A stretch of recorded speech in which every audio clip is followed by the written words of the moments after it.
está aqui para discutir mais um caso clínico. Dessa vez a gente vai falar sobre o caso das gêmeas siamesas, tóraco-falóporas, que foram separadas aqui no INCOR. Eu sou o Railan, sou biomédico e fui orientado pela Karine. Então, antes de tudo, acho necessário que a gente faça uma revisão da gestação de forma bem básica, mas a gente vai fazer essa revisão para refrescar e entender como acontece esse processo de gestação gemelar. Então, uma gestação gemelar, ela é dita gemelar quando a mãe tem no seu útero 2 ou mais embriões. Então, aqui no primeiro caso, a gestação de gêmeos univitelínicos, que pode ser também bivitelínicos. E essa gestação acontece quando um espermatozoide fecunda um óvulo, e esse óvulo vai se dividir formando zigotos, formando mórulas, até formar um blastocisto. Esse blastocisto vai dar origem a 2 embrioblastos, que esses embrioblastos vai dar origem, cada um, a um dos gêmeos. Esses gêmeos obrigatoriamente vão ser iguais, e o blastocisto vai formar uma única placenta. O segundo caso, que pode acontecer, é a gestação de gêmeos dizigóticos ou bivitelínicos. Esses gêmeos, eles são formados a partir da fecundação de 2 óvulos. Como assim 2 óvulos? O que acontece é que a mulher, por possuir 2 ovários, a cada mês ela ovula de um lado dos ovários. Então, o lado direito ovula em um mês, o lado esquerdo outro mês. Se por acaso acontecer de ela ovular com os 2 ovários ao mesmo tempo, pode ocorrer de ter a fecundação de 2 ovários, de 2 óvulos. E aí, esses 2 óvulos, cada um vai dividir, formar zigotos, as mórulas, cada um vai formar um blastocisto, e cada blastocisto vai dar origem a um embrião. E cada blastocisto vai dar origem a uma placenta. Então, nesse tipo de gestação, a gente vai ter 2 placentas e 2 embriões, podendo ser de sexos diferentes ou iguais. E esses embriões esses bebês vão ser diferentes um do outro, por conta de ser gerado em uma placenta diferente. Aqui é um esquema que explica a gestação de gêmeos bitelínicos. Então, aqui, depois de fecundado os óvulos, vão se formar 2 zigotos, vão se dividir, e então vai formar os blastocistos. Os 2 blastocistos vão se implantar na parede do útero, e cada um vai formar uma placenta, e cada placenta vai dar origem a um embrião. Então, aqui a gente consegue perceber que tem as 2 placentas. Algumas vezes pode ocorrer de esses óvulos se dividirem, formarem os blastocistos, e no momento da implantação, esses blastocistos vão se implantar muito juntos, e aí as placentas vão se desenvolverem muito, muito próximas uma das outras, e aí até parece que é uma só, e quando isso acontece, chamamos de placentas fusionadas, porque acontece a fusão entre as 2 placentas. Esse outro esquema, ele explica como acontece a gestação de gêmeos univitelínicos. Então, o óvulo foi fecundado, se dividiu em zigoto, em mórula, até chegar em blastocistos. E esse único blastocisto vai formar 2 embrioblastos. Cada embrioblasto desse vai dar origem a um embrião. E esse blastocisto depois vai se implantar na parede do útero, vai formar uma única placenta com 2 embriões, e aqui a gente percebe que é uma única placenta, e aqui nesse segundo caso, a mesma placenta única com uma vasculatura única também. E como acontece a gestação de gêmeos siameses, então? A fecundação do óvulo, a divisão das células, a formação de um blastocisto, e no momento da formação dos embrioblastos, acontece um erro. Então, na divisão dos embrioblastos acontece um erro. E essa divisão vai fazer com que os 2 embriões se desenvolvam juntos. Aqui é um exemplo de gestação convencional, como deveria ocorrer. Esse segundo exemplo é dos embriões juntos, e algumas vezes acontece de um dos embriões se desenvolver mais do que o outro. Quando isso acontece, dizemos que há a presença de um gêmeo parasitário. Para essa teoria dos gêmeos siameses, existem 2 explicações, são 2 teorias. A primeira, que é a que os gêmeos deveriam se separar no momento da gestação, ela não acontece. E aí, os gêmeos permanecem juntos e se desenvolvem juntos. Essa é a primeira teoria. Os gêmeos que deveriam se separar não se separam e se desenvolvem juntos. A segunda teoria é que esses embriões se separam, mas depois eles voltam a se unir e se desenvolvem juntos, formando assim os gêmeos siameses. Isso acontece uma vez a cada 200 mil nascidos vivos. Dessas vezes que acontece, de 40% a 60% são natimortos, 35% sobrevivem apenas um dia e de 5% a 20% sobrevivem por mais tempo, sendo que de 20% a 67% desses que sobrevivem mais tempo são do tipo toracofalópolis, ou seja, compartilham alguma parte do tórax. A sobrevida de pacientes que compartilham alguma parte do tórax e que tem o compartilhamento também do coração é algo extremamente baixo. E a vida desses pacientes geralmente são afetados de alguma forma ou, na maioria das vezes, não se desenvolve. Ou seja, a maioria deles vão a óbito. E aqui, finalmente, chegamos nos nossos pacientes.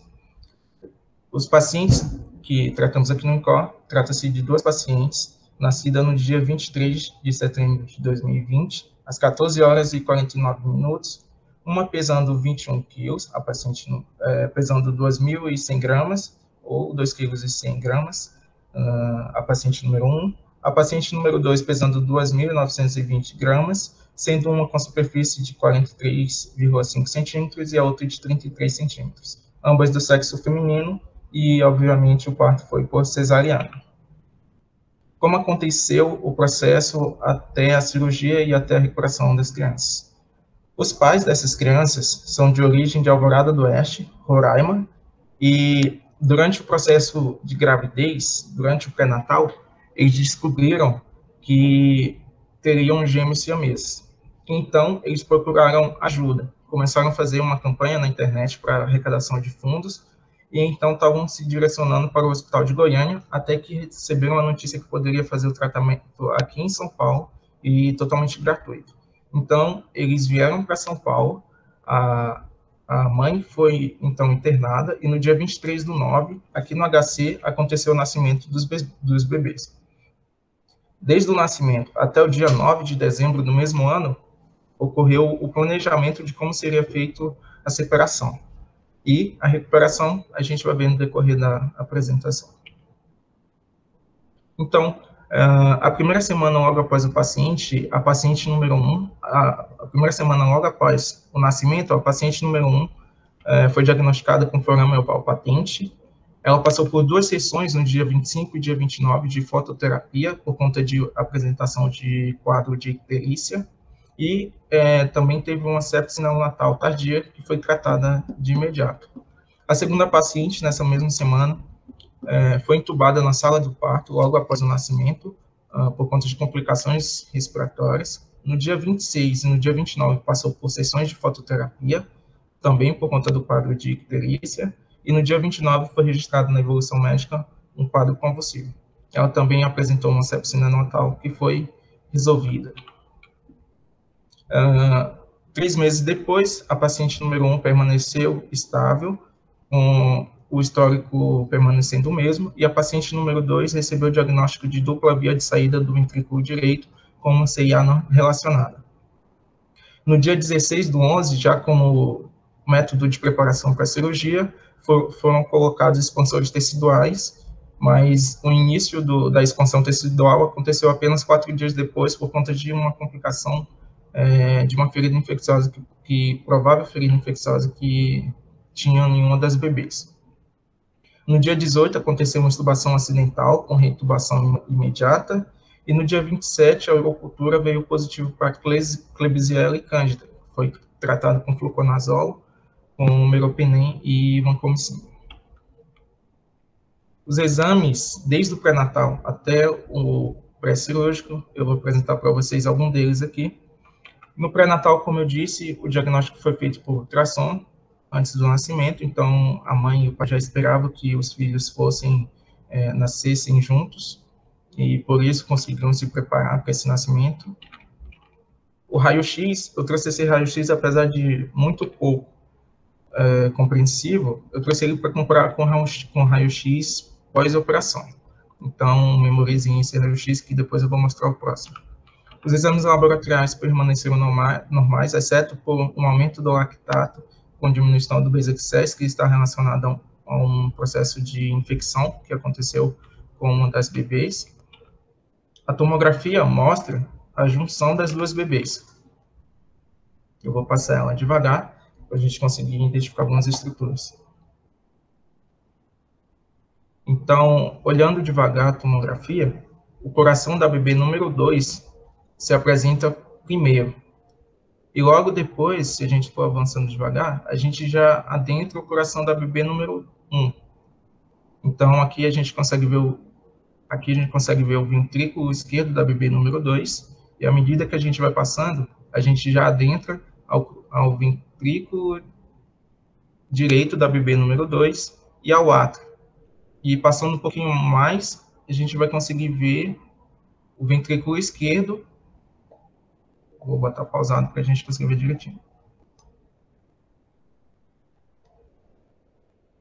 Passando um pouco mais aqui, a gente consegue ver o ventrículo esquerdo, o átrio, a cava e a saída da aorta. Então, um coração se apresentava lateralizado ao outro e alguns pontos de comunicação entre os dois corações, que eu vou falar um pouquinho mais à frente. O eco pré-cirúrgico apresentava a dupla via de saída do VD e ele também sugeria uma hipertrofia de VD e uma comunicação interventricular. Então, aqui é o ventrículo, na parte superior, o ventrículo, e a dupla via de saída, uma sem fluxo e uma com fluxo. Então, aqui são alguns pontos que foram levantados no preparamento da cirurgia, na preparação da cirurgia. Então, um ponto importante era que o seio coronário de uma das bebês estava ligado ao átrio direito da outra. Isso era um ponto que estava sendo muito discutido por conta de como seria feita a separação. O segundo ponto é que os corações das duas bebês tinham a contração juntas. Eles tinham um ritmo iguais. E isso levava a crer que o sistema de condução cardíaca poderia ser o mesmo. Havia também uma dúvida quanto ao sistema digestório, se ele poderia ter alguma comunicação ou se tivessem entrelaçado entre si. Já era sabido que havia comunicação hepática e a partir daí tinham-se também uma incógnita sobre o compartilhamento de vasos, podendo haver esse compartilhamento de vasos que poderia complicar ainda mais a cirurgia. E o externo. Pelo fato de elas comunicarem um coração, elas haviam apenas um externo. Para a realização da cirurgia, foram separadas algumas equipes, e entre elas aqui eu botei algumas, a equipe de anestesiologia, que contou com 2 anestesistas, 2 residentes de anestesia, e para isso, então, precisaram-se de 2 carros de anestesia, uma dupla monitorização das bebês, a equipe de perfusão, que contou com 2 perfusionistas, uma lâmina de perfusão, 2 ECMOs, 2 máquinas de corações pulmões e 2 salseiros. Desses equipamentos que estavam disponíveis, foi montado e preparado uma ECMO, uma máquina de coração-pulmão e um salseiro, que foi usado, inclusive. Além disso, tinham mais a equipe de cirurgia cardíaca pediátrica, que contava com 2 cirurgiões, 2 fellows, alguns instrumentais que foram usados durante a cirurgia eram dobrados, inclusive não só da cirurgia cardíaca, mas da cirurgia geral e da cirurgia plástica. Na cirurgia plástica foram 2 cirurgiões, 2 residentes e também os seus instrumentais, como eu já falei, alguns estavam dobrados. Além disso, tivemos a instrumentação, que tiveram 4 profissionais, sendo 2 desses reserva. A mesa cardíaca estava junto com a mesa da plástica e da geral, com os equipamentos específicos para aquela cirurgia, e alguns dobrados, como eu já falei. A equipe de enfermagem contava com 4 enfermeiros, 4 técnicos de enfermagens e 2 circulantes por sala. Além disso, tínhamos 2 cinegrafistas e 2 assistentes. Ao todo, foram envolvidos no procedimento algo em torno de 40 profissionais. E aqui o passo a passo de como aconteceu a cirurgia. A cirurgia foi dividida em 5 etapas. Na primeira etapa, a cirurgia plástica foi atuante, receberam os pacientes anestesiados, intubados, um paciente em decúbito lateral esquerdo e o segundo paciente em decúbito lateral direito. A incisão foi feita na linha média, na pele, que tinha sido expandida a partir dos expansores colocados no dia 16. Foi feito, então, a retirada do primeiro expansor de forma íntegra e o descolamento da pele. Depois de ter feito esse descolamento, entrou a segunda etapa, que foi a parte da cirurgia cardíaca e da cirurgia pediátrica do ICR, que era a cirurgia geral. Nessa segunda parte, a cirurgia cardíaca, então, fez a divisão do coração, descomunicou o seio coronário de uma com o átrio da outra. A cirurgia geral pediátrica do ICR fez a separação do fígado e verificou que não havia nenhum entrelaçamento e nenhuma comunicação entre as velocidades intestinais. E então entrou a terceira etapa, que foi a separação dos órgãos, né, a retirada do expansor da parte posterior, e então a paciente que estava estável foi levada para uma segunda sala. A partir de então, iniciou-se a quarta etapa, em que a cirurgia pediátrica voltou a campo para a revisão da divisão dos órgãos, e a cirurgia cardíaca entrou em campo novamente para fechar uma bandagem e um canal arterial. Na quinta etapa, então, a cirurgia plástica voltou a campo, e uma das bebês ficou com o externo total, a outra bebê ficou sem. Então, nessa bebê que ficou sem, foi feita a posição de uma matriz dérmica celular da marca Street, e a região external ficou sem o externo. Então, foi feita a ressecção da pele na parte ascendente, que foi usado como retalho para a parte abdominal. Então, foi feito um fechamento primário. Apesar disso, elas ainda vão passar por outras cirurgias por conta das outras cardiopatias que elas apresentam. E aqui, os exames pós-cirurgia, que a gente vai ver alguns deles. Então, já o pré-natal não é necessário. O raio-x da bebê número 1, como eu falei, ela ficou com o externo, então a gente consegue ver a estrutura do externo, o fechamento do externo aqui. E a bebê número 2, que ficou sem o externo, a gente só tem, não consegue perceber, mas ela só ficou com a matriz aqui na parte external. Os exames laboratoriais foram normais, e o eco também permaneceu com a hipertrofia de VD e a dupla via de saída. Esse é o mesmo eco com fluxo que mostra a comunicação e a dupla via de saída do VD. E como eu falei no início, vou falar agora no final, o passo a passo de como aconteceu. Então, o nascimento foi no dia 23 de setembro de 2020. Depois disso, houve a avaliação dos pacientes, a determinação da conduta, a escolha das equipes que participariam desse procedimento. A quarta etapa foi um ensaio, que aconteceram várias vezes, para cada equipe saber o que iria acontecer durante a cirurgia. E a quinta etapa foi a cirurgia propriamente dita. E agora, as pacientes encontram-se internadas para recuperação no INCOR.